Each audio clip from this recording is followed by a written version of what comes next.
이번 영상에서는 추계신고 중 기준경비율에 의한 종합소득세 신고 방법을 알아보겠습니다. 기준경비율 적용은 모든 사업자는 스스로 작성한 장부를 근거로 자신의 소득 금액을 산정하여 소득세를 신고해야 하나, 장부를 작성하지 않은 사업자에 대해서는 정확한 소득 금액을 산정할 수 없기 때문에 해당 사업자의 소득 금액을 추정하여 계산하기 위한 방법으로 직전 연도 수익 금액에 따라 기준경비율 또는 단순경비율을 적용하여 소득 금액을 계산하는 제도인데요. 그럼 어떤 사업자가 기준율을 적용해서 신고할 수 있을까요? 지금 띄워놓은 업종별 수익 금액을 기준으로 판단하는데요. 계속사업자는 직전 연도 업종별 수익 금액이 해당 금액 이상일 경우 기준경비율 적용 대상자가 됩니다. 단, 전문직 사업자는 직전 연도 수익 금액 규모와 상관없이 복식보기 의무자에 해당합니다. 그리고 기준경비율에 의한 소득 금액은 1번 계산식에 의해 산출된 기준소득 금액과 2번 계산식에 의해 산출된 비교소득 금액 중 작은 금액을 소득 금액으로 적용하는데요. 기준소득 금액을 산출하기 위한 1번 계산식의 주요 경비는 매입비용과 임차료, 인건비를 합산한 금액이며 사업 관련 경비로서 소득세법 제160조의 2, 제2항에서 규정하는 정규증빙을 수취해야 경비로 인정됩니다. 그리고 복식보기 의무자는 추계신고 시 기준경비율의 2분의 1을 적용하여 기타 경비를 계산합니다. 비교소득 금액을 산출하기 위한 2번 계산식은 기준경비율 적용 대상자가 주요 경비에 대한 증빙서류를 제대로 수취하지 않을 경우 세부담이 급격히 증가하는 것을 완화하기 위해 단순경비율로 계산한 소득 금액에 기획재정부령으로 정하는 배율, 즉 간편장부 대상자의 경우에는 2.8배, 복식보기 의무자는 3.4배의 배율을 곱하여 계산한 금액을 상한소득으로 하여 적용할 수 있습니다. 이렇게 사업소득을 추계신고하면서 기준경비율로 소득금액을 계산하는 경우에는 주요경비 지출명세서 그리고 기준경비율 대상 사업자가 필수로 작성해야 하는 추계소득금액 계산서를 작성하는데요. 먼저 주요경비 지출명세서부터 보도록 하겠습니다. 주요경비 지출명세서는 장부를 기록하지 않은 기준경비율 적용 대상 사업자가 소득 금액을 계산하기 위해 수익 금액에서 공제한 매입비용 또는 임차료 중에서 세금 계산서, 계산서, 신용카드 매출전표, 현금 영수증을 수령하지 않은 금액을 기재하는데요. 단, 소득세법 시행령 제208조의 2, 제1항과 제2항 및 같은 법 시행규칙 제95조의 2에 해당하는 거래는 적지 않습니다. 상단 세로 불러오기를 클릭하여 첫 라인의 회사 등록에 입력된 회사 정보 데이터를 반영할 수 있고 직접 수정도 가능한데요.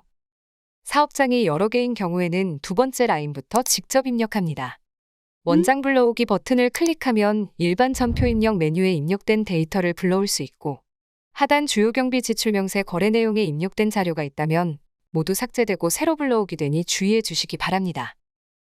그리고 띄워지는 팝업창에서 불러올 계정 과목을 등록하고 구분에서는 매입비용 또는 임차료 중 선택하여 불러오는데요. 이때 불러오는 데이터는 일반 전표 입력에서 임차료 또는 매입비용 계정 과목으로 3만 원을 초과하면서 우측 관리 항목의 카드 계좌는 부로 선택된 상태에서 이번 명세서 제출 대상 거래로 선택한 내역이 불러오고 사업자 번호별 합계는 사업자별로 합산되어 집계되며 건별 내역으로 선택한 경우에는 일자별로 반영됩니다.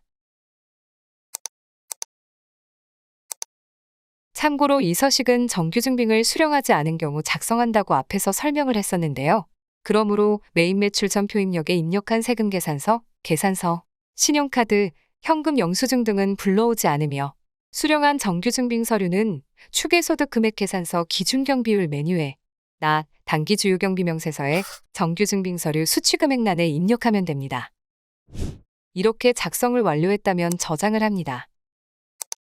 다음으로 추계소득 금액 계산서를 보도록 하겠습니다. 추계소득 금액 계산서는 사업장별 업종별로 작성하므로 사업장 또는 업종이 하나 이상인 경우에는 별도로 구분하여 작성합니다. 작성 순서는 소득 금액 계산서에서 회사 정보 불러오기 버튼을 클릭하거나 사업자 등록번호에서 코드 도움하여 회사 등록에 입력된 기본 정보를 불러옵니다. 그리고 단기 주요경비 명세에서 상단 세로 불러오기를 통해 주요경비 지출 명세서에 작성한 내용을 매입 비용과 임차료의 주요경비 지출 명세서 작성 금액란으로 반영할 수 있는데요.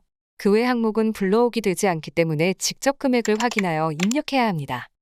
상단 주요경비 지출 명세서 불러오기는 지금처럼 주요경비 지출 명세서 데이터를 불러오거나 주요경비 지출 명세서 메뉴의 내용이 수정된 경우 다시 불러오는 기능인데요. 기존 내용은 삭제되고 불러오기 때문에 주의해 주시기 바랍니다.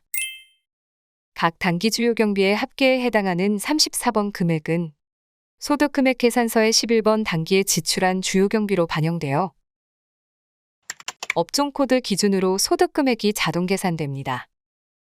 여기까지 주요경비 지출명세서를 작성하여 추계소득금액 계산서까지 반영하는 방법을 알아보았는데요.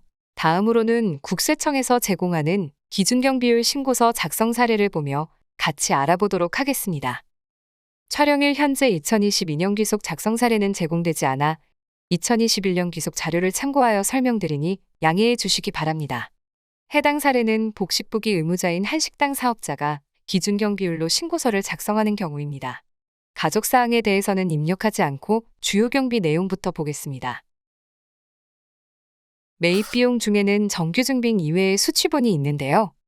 이중 거래건당 3만원 초과분 50만원에 대해서는 주요경비 지출명세서를 작성해야 하고 거래건당 3만원 이하분 196만원은 추계소득금액 계산서에서 주요경비 지출명세서 작성 제외 금액으로 작성해야 합니다.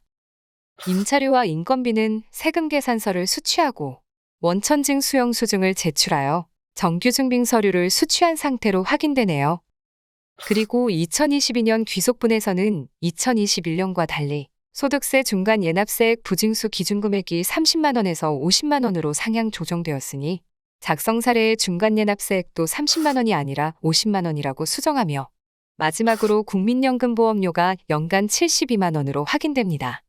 그럼 이 작성 사례를 가지고 주요경비 지출명세서부터 보도록 하겠습니다. 상단 세로 불러오기를 클릭하여 첫 라인에 회사정보 데이터를 반영하고 원장 불러오기 버튼을 클릭하면 일반 전표 입력 메뉴에 입력된 데이터를 불러올 수 있습니다. 현재 3만원 초과 수취분에 대해 일반 전표 입력에서 명세서 제출 대상 거래로 작성된 데이터를 불러왔으나 전표 입력이 안 된 상태라면 구분과 거래일자 등을 직접 입력하여 작성해 주시기 바랍니다. 저장을 하고 추계소득 금액 계산서를 보겠습니다. 회사정보 불러오기를 이용하여 첫 번째 라인에 회사정보를 불러오고 단기 주요경비명세 탭에서 새로 불러오기 하면 주요경비 지출명세서에 입력한 50만원이 24번 주요경비 지출명세서 작성금액에 반영됩니다. 그리고 정규증빙 이외의 수취분 중 거래건당 3만원 이하분인 196만원은 25번 주요경비 지출명세서 작성 제외 금액에 입력하고 매입비용 5,396만원 중 24번 주요경비 지출명세서 작성 금액과 25번 주요경비 지출명세서 작성 제외 금액을 제외한 5,150만원을 23번 정규증빙서류 수취금액에 입력합니다. 임차료와 인건비는 정규증빙을 수취하였으므로 27번 정규증빙서류 수취금액과 31번 정규증빙서류 수취금액에 입력해주고 소득금액계산서 탭으로 이동하겠습니다. 이렇게 11번 단기에 지출한 주요경비란에 좀 전 나탭의 34번 개 9,296만원이 자동 반영된 걸 확인할 수 있습니다. 그리고 회사 정보를 반영했기 때문에 사업 장소 제지와 업태 종목 그리고 업종 코드가 반영되었고 업종 코드에 따른 기준경비율과 단순경비율이 반영되었는데요. 총 수익 금액은 한식점업 수익 금액 9,410만원과 영업손실보상금 2,500만원 그리고 신용카드 매출 전표 발행세액공제 90만원을 합산한 1억 2천만원을 입력합니다. 기준경비율 적용 기준은 기본적으로 일반율이 적용되지만 자가사업자는 일반율의 0.4%를 가산하여 적용하고 단순경비율의 자가율은 0.3%를 차감하여 반영되는데요. 52101 업종코드의 일반율은 10.1%이지만 자가율로 변경하면 0.4%가 가산된 10.5%가 반영되고 단순경비율 적용 기준을 자가율로 변경하면 89.7%에서 0.3%를 차감하여 89.4%로 반영됩니다. 그리고 기준경비율과 단순경비율의 적용 기준은 동일하게 선택되어야 하는데요. 만약 기준경비율 적용 기준을 자가율로 선택했다면 단순경비율 적용 기준도 자가율로 적용해야 하는 점 참고해 주시기 바랍니다. 추가로 업종코드가 94로 시작하는 인정용역 사업자, 흔히 3.3% 원천징수 대상자나 프리랜서라고 하죠. 이 인정용역 사업자에게 단순경비율을 적용할 경우 수익금액 4천만 원까지는 기본율을 적용하고 4천만 원 초과 금액부터는 초과율이 적용되는데요. 예를 들어 수익금액이 4,500만 원인 경우 4천만 원까지는 기본율이 적용되고 4천만 원을 초과한 500만 원에 대해서는 초과율이 적용되어 계산됩니다. 그리고 인정용역 사업자인 경우 사업자 등록번호가 없기 때문에 원천징수한 사업장에 사업자 번호를 입력하여 오류가 발생하는 사례도 많은데요. 업종코드가 94로 시작하는 인정용역을 포함한 미등록 사업자는 사업자 등록번호를 00000, 00000부터 끝자리 29까지를 이용해 입력해 주시면 됩니다. 만약 업종코드가 다른 미등록 사업이 2개 이상이라면 사업자 등록번호는 중복되지 않게 입력해야 하는데요. 프로그램에서도 동일한 사업자 등록번호를 입력하게 되면 안내 메시지 창을 띄워주니 업종이 다르다면 끝자리를 0부터 29까지 순차 부여하여 입력해 주시기 바랍니다.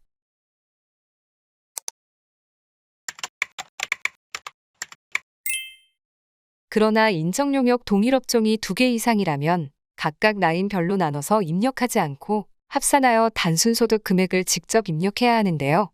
이 내용은 프로그램 우측 상단에도 메시지로 표기되어 있으니 참고해 주시기 바랍니다.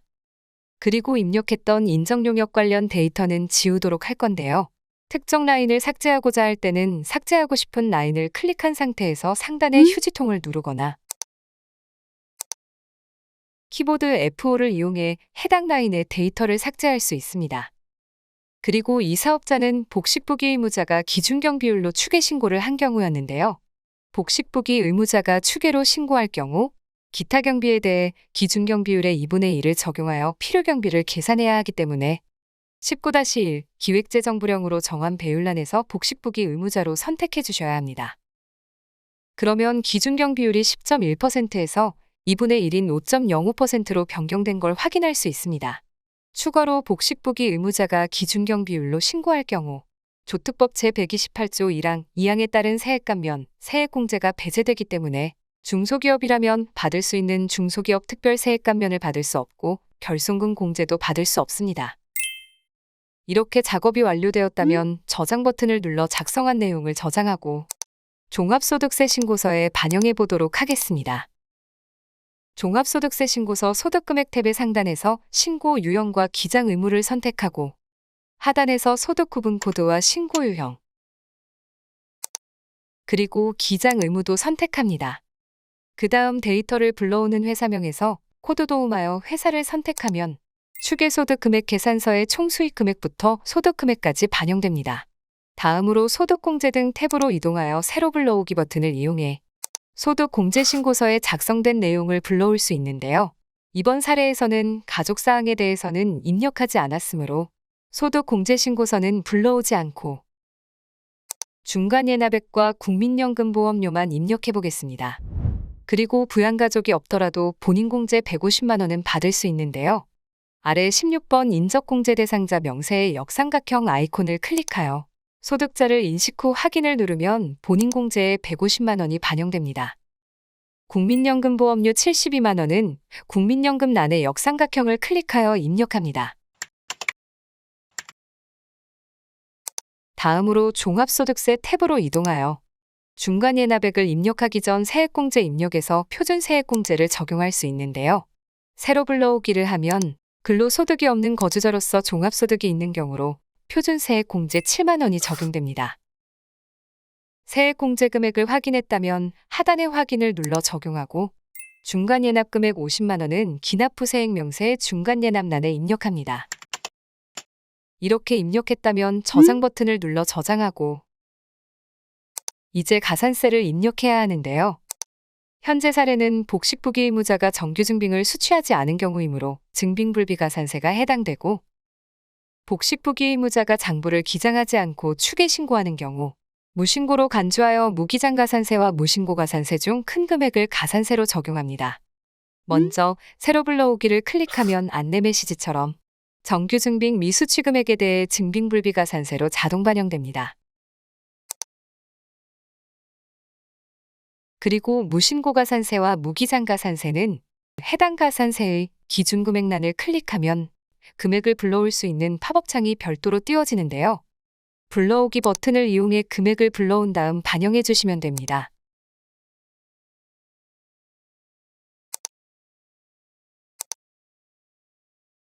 참고로 프로그램에서 제공하고 있는 불러오기 기능은 편의 기능이므로 종합소득세 신고 서식을 작성할 때에는 충분한 검토와 확인이 필요하며 관할 세무서 또는 세무사님, 회계사님 등 전문가에게 조력과 확인을 받은 다음 신고해 주시기 바랍니다. 하단 합계를 보면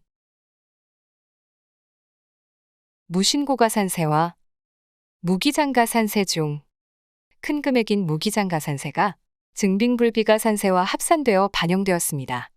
이렇게 작성된 데이터는 종합소득세 탭으로 이동하여 소득세액의 계산에서 종합소득 금액부터 납부할 세액까지 계산된 내역을 확인할 수 있고, 마감 버튼을 클릭하여 마감을 하면 되는데요.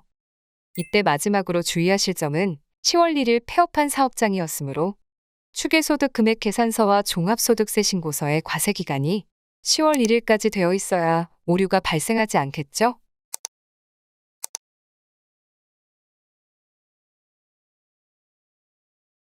이런 부분도 꼼꼼하게 확인을 했다면 마감하고 종합소득세 전자신고 메뉴를 이용해 전자신고용 파일을 제작하여 홈택스로 신고해 주시기 바랍니다. 여기까지 기준경비율로 추계 신고하는 방법에 대해 알아보았습니다. 감사합니다.